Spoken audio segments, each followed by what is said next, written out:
Welcome back to Conversations with Boston School Psychologists, building safe and supportive schools, one conversation at a time, where we spotlight the people, practices, and partnerships behind behavioral health in Boston Public Schools.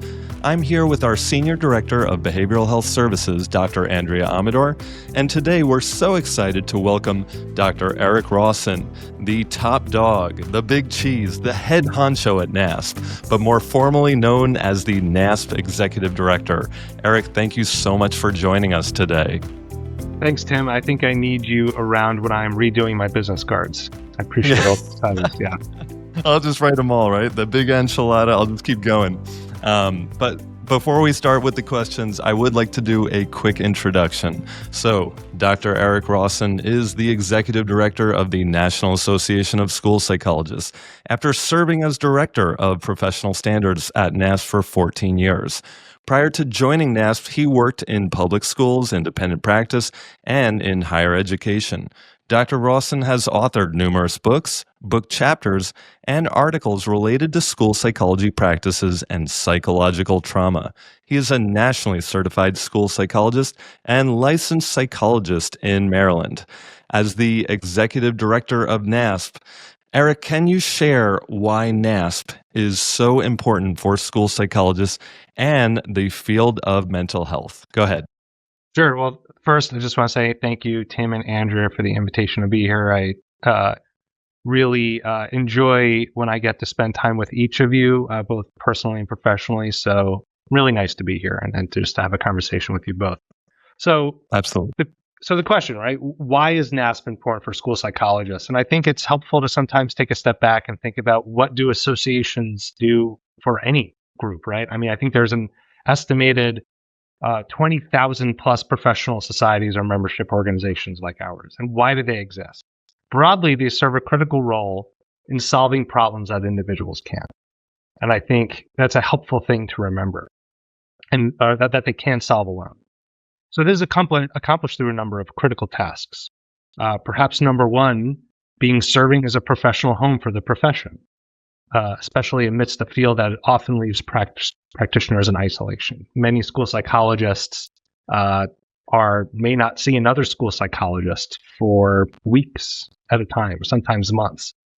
The benefit of being in a large district like Boston Public Schools, and where I worked in Maryland, where we had 90 to 100 school psychologists, is I did get to work with them. But even still, I had many days where I was the only school psychologist, or I didn't see another school psychologist for a period of time. But NASP as an organization also sets a strategic direction for the field. And that manifests through standards, through federal advocacy, professional development, establishing resources, and perhaps just as importantly, creating a shared space for professionals in the field to engage in critical dialogue. Sometimes that means disagreeing with one another, but it is creating that holistic opportunity for a community and a shared space to have that discussion and dialogue. I think it also creates a space to look ahead to the future. And this concept of foresight, which the organization is starting to really lean into, which is, as an organization, we have the ability to step back and say, what is coming? What will the field look like in 5 or 10 years? And what are the drivers of change that may influence education, mental health, our organization, and the people within it? One example that came from that is the Interstate Compact. And for those that aren't familiar, this started years ago. We've been working towards it, and we just kind of stood it up. We just hit the critical mass of states that had a governor sign the legislation. But we saw at a period of time where people might be wanting to engage in more cross-state practice and seeing the possible ongoing limitations of paperwork that might limit the ability for one person to go to another state and work. The Interstate Compact solves that. And so again, that is something that an organization can really accomplish that individuals would have a hard time doing on their own. I think lastly, when it comes to organizations, sometimes there's like a misconception that there's just like a handful of people making decisions and doing the work. That really couldn't be farther from the truth. NASP is really driven by its members and the people in the field. oftentimes elected by the members themselves. The people that are making decisions and it's not like a singular group of people, but it's a large group of people serving in various leadership capacities. There's hundreds of leaders currently active right now in the organization that are constantly turning in and turning out with new ideas and new concepts, new things to disagree over and to have critical, constructive dialogue. And that's really important. You know, my job as an executive director is not to make all the decisions, right? My job is to help operationalize and realize the strategic direction that's set by the members themselves. That's awesome, Eric. Thank you so much. And I was wondering if, Andrea, you wanted to add to that. So in discussing how NASP supports school psychologists in their day-to-day practice through things like advocacy, resources, professional development, do you want to see the impact that NASP has made from your perspective as well? Sure. And I am so excited that Eric had time to join us today and talk about NASP because it really has been the guiding light for our department. We completely changed how we operate and in effect have changed how the district operates by bringing MTSS to the district. And so school psychologists in Boston have really changed our entire focus, the way we do our work, the skills and resources we have to do our work based on NASP, guidance, resources, and professional development. So I cannot understate the role that NASP has played for our entire school psych department, but also for me as a leader. I began my volunteer work in the Mass School Psych Association and then was honored to be elected as the delegate for NASP and got to participate in the leadership forums that Eric's referring to.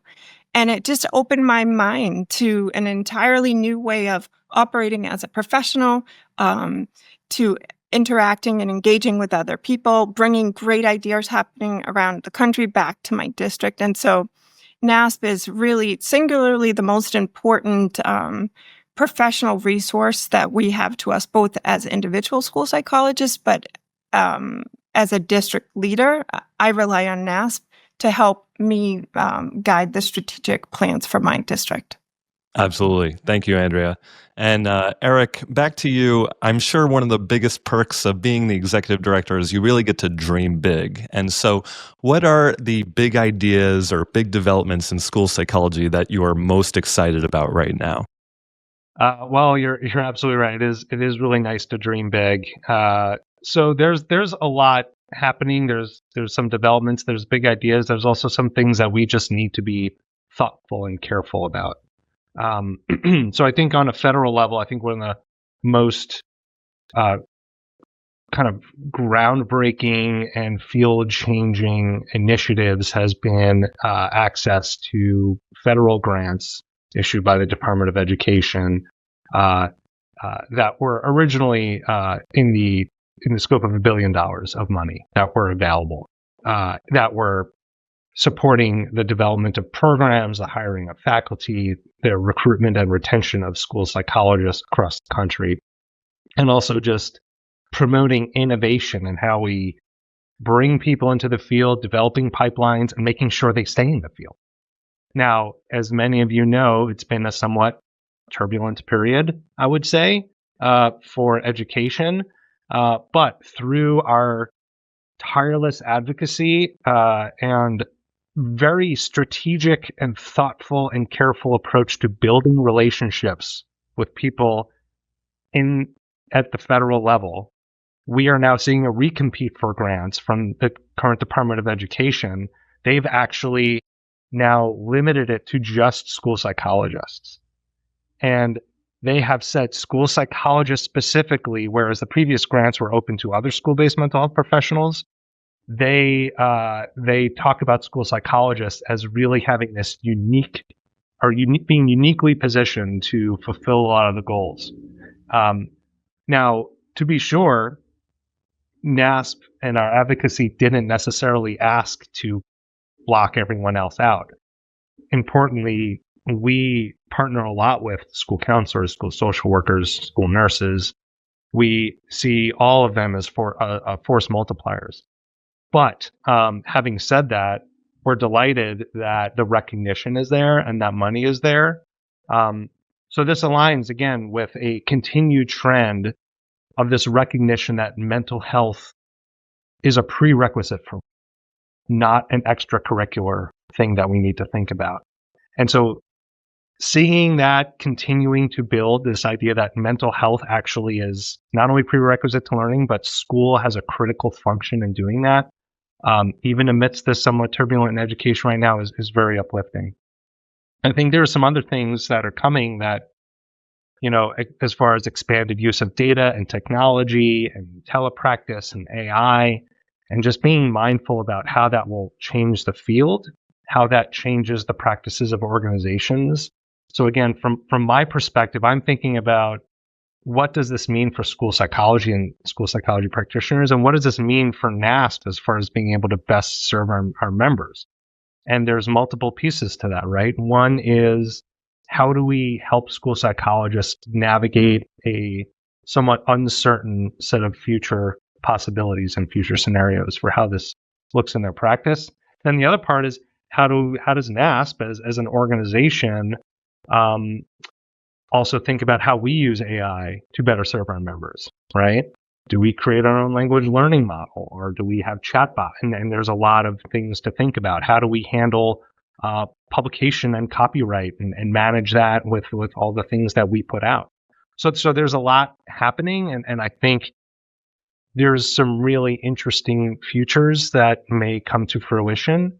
And just approaching those with excitement and caution, and a balance of that is really important. I think there's a continued focus on equity and culturally responsive practices in service delivery, and thinking about how we ensure all school psychologists feel represented by the organization and have opportunities to become a part of the leadership of the organization. I'll say the last thing around this is around this question about big ideas is, we regularly talk about wanting to be understood and recognized as school psychologists and the public. And we recently finished taping a public television piece with All Access with Andy Garcia. Yes, that Andy Garcia, the actor from Ocean's 11 and many other things. When a Man Loves a Woman, I think that was one of the first movies I saw him in. And we have not only a 30-second commercial, but also an interstitial, essentially short story documentary that's about 5 minutes long, that talks about school psychologists and NASP and All Access to Andy Garcia, which is hosted by Andy Garcia. It's an interstitial program. That means that it occurs between longer programs. That's projected to be aired in tens of millions of homes, starting in October of 2025 through the year. And then NASP retains rights to use a lot of that material indefinitely. And so this is a great opportunity to, again, provide information about school psychology, about NASP, to the public that may not otherwise have access to it. Absolutely. And it sounds like it took so much advocacy and a lot of outside the box thinking, including Andy Garcia, to get to this point. And so this is fantastic. And a lot of the themes you mentioned, Eric, are things that Andria can relate to in the Boston Public Schools, with things like grant, things like AI. And Andria, I was wanting to see if you could relate that back to the Boston Public Schools with, the grant Project Provide that we have, as well as School Psych AI being available to all the school psychologists in Boston Public Schools, if you want to touch upon that for a bit. Yeah. So excited to hear Eric's topics, because at a district level, we're working on the same thing. So we were one of the few districts in the nation that received the Workforce Demonstration Grant. A lot of the grants went to universities and technical assistance centers, but because we've been working a long time to build up a strong infrastructure, partnerships, and a university training program, we were able to get that grant. And we were originally awarded $5.3 million. Wow. That's huge. It's huge. And it has made a great difference. We've been able to pay interns. We've been able to give new school psychologists, social workers, and school counselors mentors for the first 3 years of employment, which is huge, and most districts don't have that. And we've done hundreds of hours of professional development But what the grant allowed us to do is to do that across roles. So as Eric said, we work together in schools with social workers and school counselors, and being trained as well as mental health partners, and being trained as a group has been really powerful for us. Unfortunately, that grant was discontinued, but thanks to NASP, and a shout out to Kelly Valancourt and NASP for its leadership in getting that reissued, we will be applying again. Wonderful. Because that work's been really pivotal in addressing shortage issues and quality of training and supervision. Can you just give context? How long did you have the grant for before it was discontinued? This was our third year. Third year. Okay, great. Thanks for clarifying. So And then we're the school. working on ways to kind of reapply and hopefully continue that important work. But Eric also mentioned AI. AI, yeah. We started our journey in AI last year. We're very lucky to have a partnership with Dr. Brian McClure. And as you mentioned, all school psychs have access to school psych AI. And what we're very intentionally doing is not only training on what is a new field for most of us, but we're establishing the best practices for training staff on this. So we're doing research as we go to kind of figure out what works, how do we train and support the school psychologist in this, but being very intentional about integrating our systems with school psych AI platform so that we can actually support school psychologists in using it in places that's a good idea and really be careful in saying where it cannot be used. Absolutely. I think it's important to clarify that not only are school psychologists getting access to this, but they're getting trained, monthly by Byron on things like ethics, things like appropriate use. And to clarify, school psych AI is FERPA compliant, and Byron is very big on ethical use of AI, which is just as important as using it for productivity purposes. And so we're covering all angles with AI here in Boston Public Schools. And I think it just continues as Eric talks. I just want to say it's a great example of how a national professional association sets a standard of best practice, but then it's up to us as individual professionals to have that growth mindset, and up to district leaders to take those best practices and then train your staff, give them the resources they need to do it well, and spend some really intentional time on building out your district's strategic plan, and with an eye on continuously looking to the future. And this podcast is one example of that, where we've had a longstanding communication strategy in our department, which has allowed us to have advocacy and to get funds and resources. But we have to perpetually shift as our stakeholders and the people that we're trying to speak to shift the way they receive information. Podcasts are another tool in our communication toolbox. Yeah. Absolutely. And I want to jump in something there too, because Andria touched on something I think very important, and kind of this continuum and relationship between national organizations and state level work, and then district level work, and then individual work.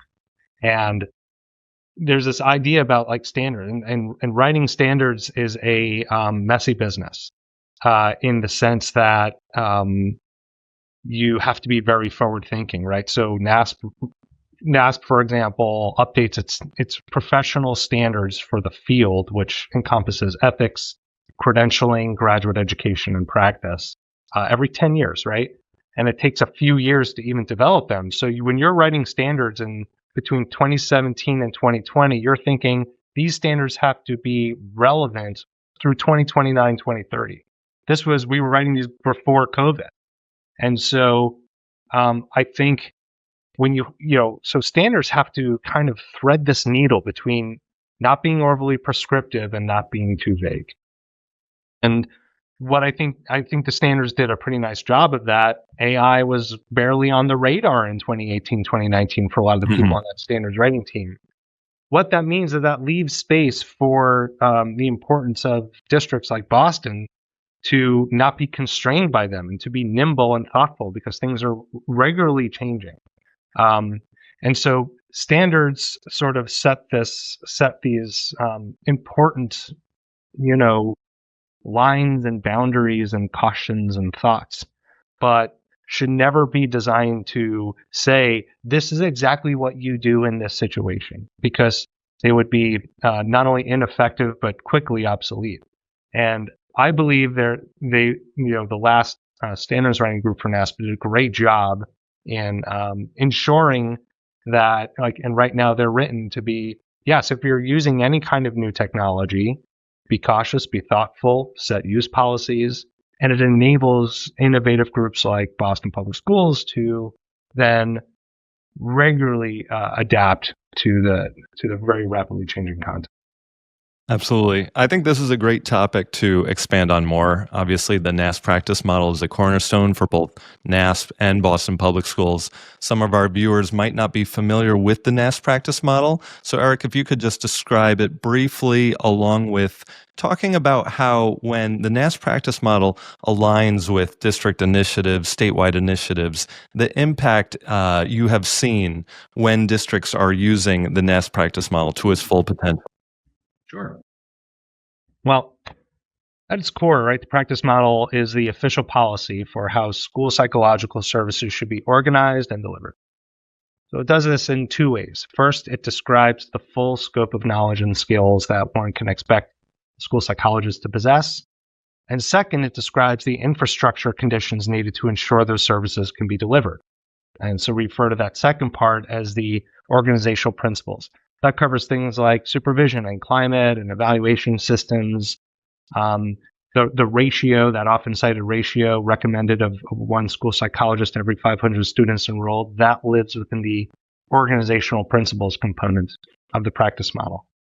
And it matters because it provides clarity of role and expectations. It supports our advocacy work. It sets a horizon for systems change. And perhaps most importantly, it's designed to help lead to better outcomes for students. I mean, there are times where when we were writing it, and again, going back to how you write standards, because the practice model is a part of our standards, well, should it reflect what's currently happening in the country, or should it reflect what we want the world to be, our vision for school psychological services? And we opted for the latter. That is how standards should be written, and it helps people move in that direction. And so what impact did we see, which is like the second part of your question, right? And that is the ESPIS program, the Excellence in School Psychological Services program, really designed to operationalize that, especially around those organizational principles and thinking, how do we create the context where school psychologists can do all the things that they're capable of doing? And Boston Public Schools was really a pioneer in the program, and they're paving the way. And I think, again, this is another example about how the standards sort of set the table, and the district came and served the meal. It creates a space where school psychologists and other professionals are supported, and they feel fulfilled. They can be centered around providing a comprehensive range of services to students.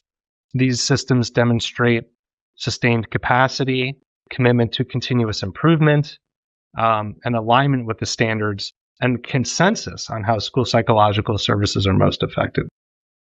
Absolutely. Eric, I really like how you took that more ambitious approach, especially for things like ratios. I know that 1 to 500, one school psychologist to 500 students ratio is not realistic for a lot of school psychologists, but by setting that standard, it's something that school psychologists can advocate more about and strive for in being able to provide a more comprehensive role for school psychologists. And Andria, I know you've had a lot of success here in the Boston Public Schools in advocating for better ratios, going from, in 2010, about 40-something school psychologists to now over 100 school psychologists. And I was wondering if you wanted to relate that, what Eric said, back to the Boston Public Schools and the advocacy with the NASP practice model. Yeah, it's one of my favorite things to talk about. By far, the NASP practice model is singularly the most important change and resource that we have used from NASP. It completely changed the way our department operates, the job description of school psychologist, and most importantly, the services our students get. I remember the day when Jennifer Corswhite, a school psychologist, came back from the NASP conference in 2010 and said, "I heard about this thing, Andrea, we should do it." Eric talked about goal setting. It was outside the scope of possibility in 2010 that school psychologists who were doing over 5,000 evaluations a year and only pretty much doing evaluations and a little crisis support could have a comprehensive role. But the practice model gave us a vision, and it gave us something to work towards. And the ratios, I know, seem like a stretch for people, but what we always say, looking back on it now, so many years later, we didn't start with what we have now, right? We started with 48 school psychs doing 6,000 evals and nothing else. And year by year, we just chipped off another piece of the practice model. We got our university training program up and going. We did incredible amounts of PD for the staff to learn skills that are outlined in the 10 domains. We built partnerships. We found funding. We developed practice. We participated in research. And all of it now is a comprehensive system, but like a journey of 1,000,000 miles starts with the first step. As the former chair of the practice model committee, that's my message. Every district can work towards this, and you just have to start. And it's really changed how we function. And it's because we do have this system of supports. I want to say, like, when we first started, we were just focused on building skills across those 10 domains. But quickly we realized, and the model tells us that we need those organizational principles. Psychologists need that support that's required at the district level to make this great work happen. Without appropriate ratios, without training, without supervision, without current materials, the rest of it becomes impossible. And so the practice model allows you to do both. And as Eric mentioned, the ASPIS program really acknowledges people in that journey. And you don't have to be at the end of the journey to apply for ASPIS. Use it as a measure to look at your progress, and use it for advocacy. A lot of districts, can then take the results of that ASPIS review back to their district, and it helps create an action plan, but it also helps them advocate. And so we were very honored to have received the excellence because we know that it was 15 years in the making. But Absolutely. It's like a much better department, a lot happier school psychologists, and most importantly, a lot of really important services being delivered to kids. Absolutely. Eric, thank you so much for giving us kudos on being in that ASPIS program. And just for those who are unaware, Boston Public Schools is now at the exemplary level. It's the highest honors NASP couldn't give it, and only one of 4 school districts to have ever received this award. But it didn't just immediately start there. In fact, we had gotten an award previously around 2020 at around more of the lower tiers, and have worked our way up in this past 5 years to that top tier. And so something that every Boston school psychologist is very proud of, because we did this together as a team to expand our role, just from testing alone to more of that comprehensive services that the NASP Practice Model outlines. So thank you, Eric, for shining light on that, Bay. And sorry, Eric, I was just going to say thank you too, because I think when districts engage in that process, right, it is good for the field. It's good for NASP. It's good for school psychology. But I think the other piece with the practice model too, which I think thinking on a national level, is consistency of practice, right? This idea that we want a school psychologist, what it means to be a school psychologist, to be fairly consistent across the country. And it's not right now, right? I think if you were to put different people in a room based on their ratio or the context that are created for them, it looks very different, which means families might be confused if they move from one place to another and what a school psychologist does. So that is another piece where when we have districts that are committed to just that ongoing improvement and effective advocacy at the local level, everybody wins. Yes. And Eric, you had mentioned challenges like the inconsistency in what a role looks like from state to state, district to district, even for school psychologists. And I think a good segue question would be, what are the biggest challenges for school psychologists, and how is NASP addressing these challenges?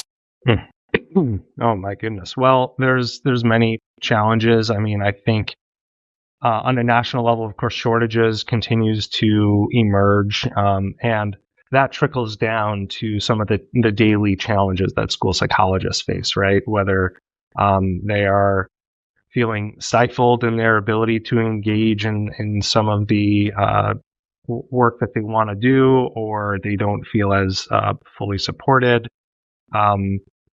There's also this, again, along the same lines, we continue to experience some dissonance between wanting consistency in practice while also seeing a slow evolution of the role.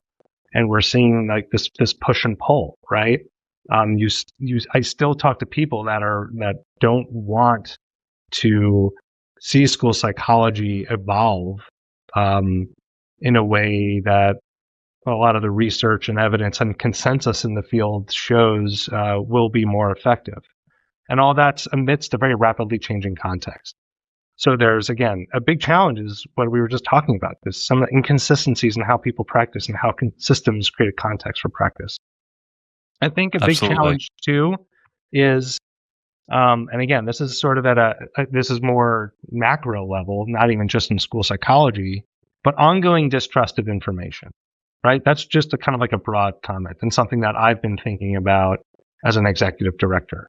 And what role NASP has to play, what role school psychologists have to play when people don't know who to trust and people don't know where to get information and people seeking information from sources that maybe are not the best places to go, right? So how does NASP represent ourselves as a trusted source of information? How do we help school psychologists represent themselves in their context, in their school systems, to families, to administrators, as a trusted ally, to students too? Collectively, we have one agenda, and that's to help children and youth thrive. There is no other agenda. There is no other agenda. And so, I mean, that is, I think, a challenge that, and this is the benefit of that sort of broader thinking that a national organization and having that people come together can think about is we're seeing this trend. How do we collectively address it? I'm curious what your thoughts are on that. Not to put you on Absolutely. the spot. Andrea, do you want to add to that?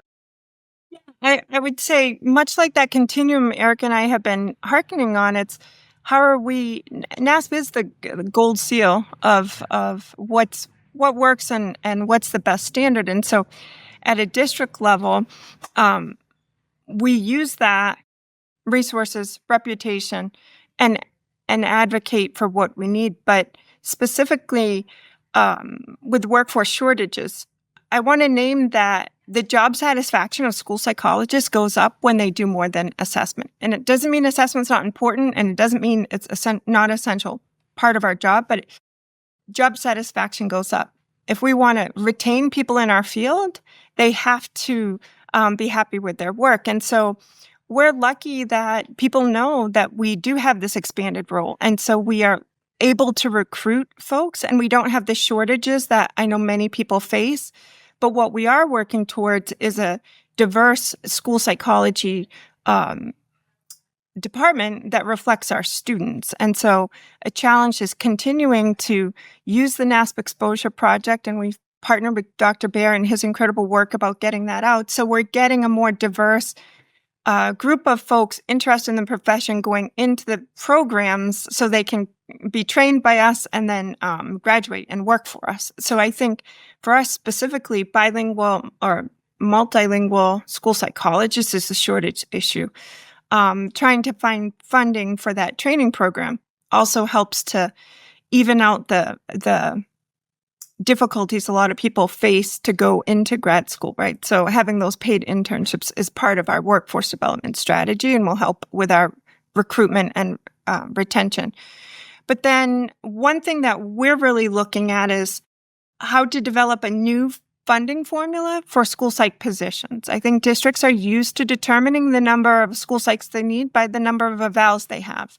That's a very insufficient funding mechanism, right? Because school psychologists do much more than assessment. And so at a very local level, but I think this applies to many other districts who've adopted a more expansive role, how do you advocate for more positions using data that's not solely evaluations to determine appropriate funding, either at the district level or the building level, depending on how your district's set up. And I think that work that we're partnering with research institutes to come up with a funding formula for the expanded role could help others as well. So that's one of the challenges we're working on. Absolutely. And Boston Public Schools is doing a really good job of addressing the shortages. And Eric, I know you had said that the shortages is quite possibly the biggest issue and challenge that school psychologists are facing. And so how exactly is NASP addressing this challenge of shortages of school psychologists in the field?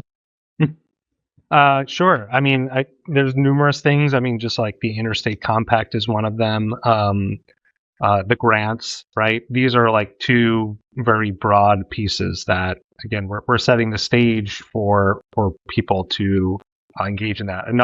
But there's other little programs like the mentorship program, right? Mentorship is one of the handful of evidence-based practices on retention in really any field. And so NASP created a mentorship program, and I think some states and local groups have created their own mentorship or induction programs, and that's great. There's no sense of competition, right? We want everyone to feel like they have someone to go to. We have a shortages resource guide that lists a number of suggestions or ideas, both for recruiting racially and ethnically minoritized faculty, for example, because there's a shortage of those individuals. Things around recruitment of people into the field, into graduate programs, suggestions for how to recruit people into your district, strategies for retention. And so really it's just putting that stuff out there. And then it's one of our goals as part of our strategic plan. And so we have a dedicated group of leaders that are regularly looking at what are the activities to help meet this objective. And those are being revisited where we're looking at data to determine the effectiveness of those strategies. Andria, I think, was actually a part of that goal team when she was on the NASP board of directors. And so I'm sure she could speak to that as well. But it is something that we talk about almost monthly. Absolutely. And one thing. Then Tim, Go ahead, Andrea. To talk about this, because I said, well, we don't have an issue recruiting. What I glazed over that I need to really address, and Eric's making me think about, is we don't, because we've spent 15 years developing a workforce development strategy. So we initially did have an issue, and people weren't happy with their job. But even once we had a job people wanted to apply for, how do we get people to apply? So when we started, we had 0 university students. We now have a university training program that trains 50 school psych students a year, from specialist level to doc level, and we're the only in-district doctoral level training program in the state that's APIC approved. All of that means if you go to my department staff meeting and you say, raise your hand if you were an intern here, more than a third of the students were almost, including as a practicum student there. More than almost 40% of our staff were our university students, and that's very intentional. So I do want to say we're lucky we have 6 training programs, and actually now 7. A new one just opened in our state, which not all of the states have that ability, and NASP is working on opening more training, helping universities open more training programs. So we're lucky that we have the training programs, but I just needed to say, workforce development has to be intentional. We couldn't wait for people to come to us. We had to go further upstream and make the university partners so we train them and we can hire them before people know. And then with Dr. Barrett, we're going even further upstream with the Exposure Project, and we're talking to our students in BPS high schools about the field. And we now have several staff who were BPS students who are now school psychs, which is exciting. And one of the things we're writing in our grant that we're working on now is a pipeline program to take a bilingual special ed teacher and pay for that teacher to become a school psychologist. Because if I can't find the language that I need, in our case, we need a Vietnamese-speaking school psychologist, we're going to make that bilingual Vietnamese psychologist. So I do think there's that workforce development has to be like much more than just waiting to see who applies to your district. And I felt important to name that. So thank you, Tim. That's amazing. And thank you for giving kudos to Dr. Charles Barrett for really doing a great job of expanding the NASP Exposure Project, having school psychologists present about the job to high school students, to college students. And that was, of course, a NASP subcommittee that developed that idea. And so kudos to NASP as well for creating this great idea of getting the word out about school psychologists, because we're often confused with things like school counselors. So yeah.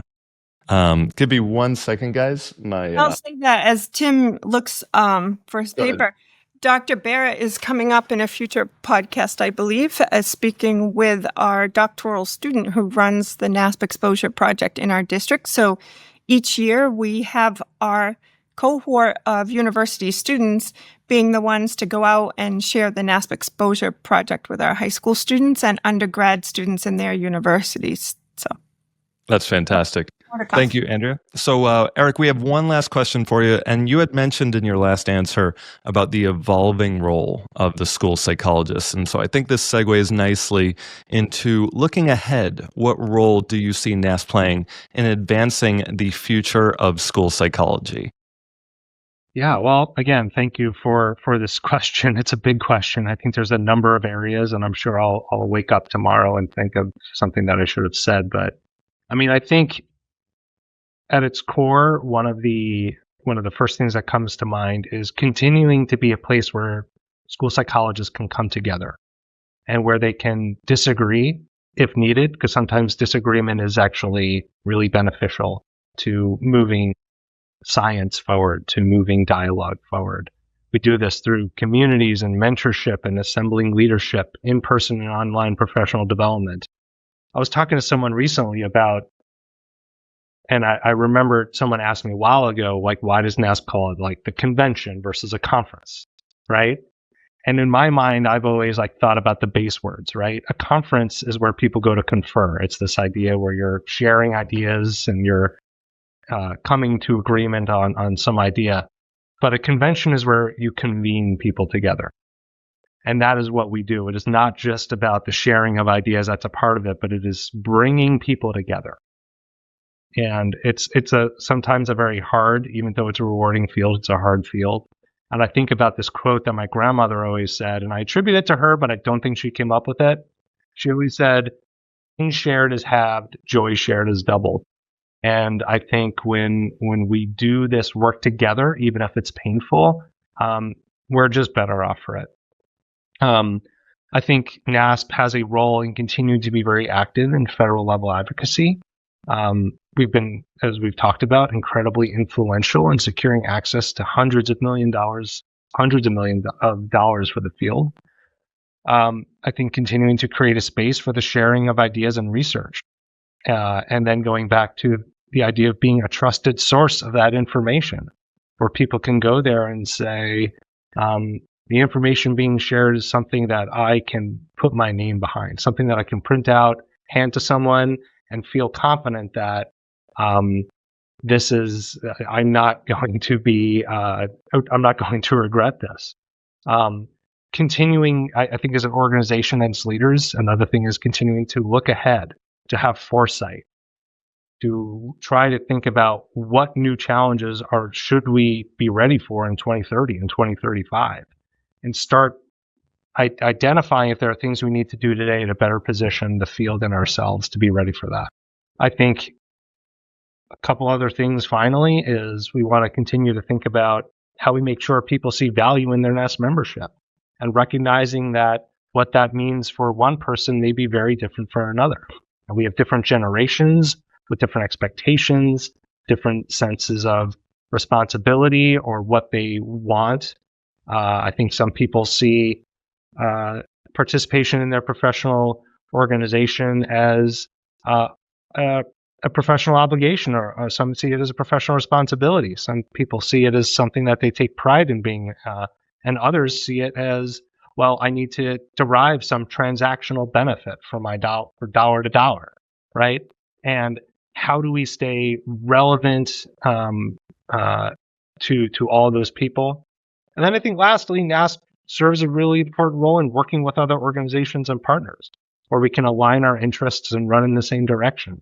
We are a part of many coalitions built on, predicated on relationships that have been built over decades, that we continue to feed and foster and maintain in a very mutually beneficial way. Turns out we tend to actually really like these people personally, which is really nice, but we help each other. We really try to find the opportunities where we can run in the same direction. That's something NASP as a national organization can do very well. Absolutely. And I will give NASP a lot of kudos in that you make it so welcoming at NASP to get involved and to become the future leaders of NASP through different committees. There's a lot of different ways that school psychologists can become a national leader in the field. And so kudos to NASP on that. And Andria, do you want to also add your thoughts on the evolving role of school psychology and the future of the field? Yeah, I apologize that the fall allergies are making me rub my eyes. A few brief thoughts that when we changed our role in Boston, what we continuously heard from principals is the value they see in school psychs. As Eric would say, convening. I would add convening and leading. That they are able to facilitate data collection. They're able to facilitate student support teams. They're able to do professional development. So I think the future of school psychologists is remaining nimble to meet the needs of the schools they serve. Within those 10 domains, it gives us a lot of leeway to use those skills to support systems change at a school level. So, I'll say, like, I used to be with a kid in a closet, because all school psych offices are closets. So a kid in a closet, and I would spend my day as a school psychologist testing one student. And now school psychologists fill their day, and I have lots of data from our own team to say, our school psychs on average spend only 30% of their time doing evaluations. So 70% of their time is doing interventions and systems change work. And that's the future of school psychology, being that nimble person in a school building that can help lead change. And an important thing at an individual, a district, or even, as Eric said, at a national level, is to be able to communicate our value, how we impact outcomes of students, and why our specific profession and role is so critical. And economic tough times come and go, but when they're here, we have to be able to communicate those outputs and outcomes. And I just want to say, like Eric gave a quote, so I'll give a quote that I use a lot, which is, if you want to go fast, go alone. If you want to go far, go together. And I think the field of school psychology is really well-versed to go together, to lead people in our buildings, to come across together as a school community and take this work and help make schools better for kids. Absolutely. Well said, Andria. I love both of your quotes. And I was wondering if we wanted to end on something fun. I was wondering if we all wanted to share a fun fact. And Eric and I have a collective fun fact in that we both grew up in Long Island, New York. And his mom actually taught math at the high school, Bayshore High School, which is Bayshore is where I grew up. Plus, we both worked in the Marion County Public Schools, Florida. So Eric and I have a few fun shared fun facts, but I also wanted to do maybe an individual fun fact, and maybe it could be themed as our first job that we ever had. So Eric, I'll let you go ahead first. What was your first job? I love that shared background we have, Tim. I'm sure we can find some other commonalities too, like the same particular pizza place or something. But my first job was working for a DJ company that did weddings and bar mitzvahs. So I did breakdown and setup when I started. And then I got promoted to start DJing like bowling alley rock and roll nights. And occasionally I would DJ like a Sweet 16 or something. Now, just to be sure, I was not very good. I also was not like spinning and mixing. It was really just... And I remember this catalog of CDs, and I would be like searching, like I wanted this song, and I had to find it. Now, if you go somewhere and you see someone DJing, they just have like a laptop out. And I'm just... sometimes I think back on that experience. I'm talking like over 30 years ago I was doing this. I just think how much easier it would have been, and maybe I would not have been so awful at it. But that was my first job. From DJ Rossen to Dr. Rossen, I think we need you back on the. We want you back on the DJ booth for the welcome party in NASP in Chicago. I really don't think you do. Andria, go ahead. What was your first job? Well, most people know me as a Bostonian, but I actually grew up in rural Maine, in a small town where a lot of kids' first jobs were farm jobs. And so my first job was raking blueberries. And so that's very hard. You have to work in the hot August summer, bending over and then carrying your heavy buckets to the truck. And so when I came to the city and city people complained about city jobs, I'm like, this is not hard. You have a bathroom. And so I'll always say, like, my hardest jobs were working for UPS and raking blueberries. And school psych is hard, but it's not the same way that our agricultural jobs are. So that was my first job. Andria, I'm curious, before Tim shares his first job, I'm curious, do you eat blueberries now, and do you see blueberries differently because of that experience? So my friendly tip to everyone is never eat another blueberry, because there are no bathrooms in blueberry fields. I'll leave it at that. At least rinse them off then, if you're going to. Oh, no. Your blueberries well. Oh, my goodness. Well, that is good to know. And of course, my first job was a tennis instructor at a summer camp. And so that was my introduction to working with kids. And from there, became a school psychologist. And so, Eric, thank you so much for joining us today. This was so much fun talking with you about big ideas and challenges. And I feel like we all learned a lot from this conversation. So thank you so much for joining us today. Well, thanks for having me. I always love talking to you. Absolutely. And thank you, the viewer, for listening to Conversations with Boston School Psychologists, building safe and supportive schools, one conversation at a time. Please follow us on our socials, Boston School Psychs, and visit our website, bostonschoolpsychs.com, to learn more about our work. Join our next conversation to learn more about resources and tips for creating safe and supportive schools. Thank you.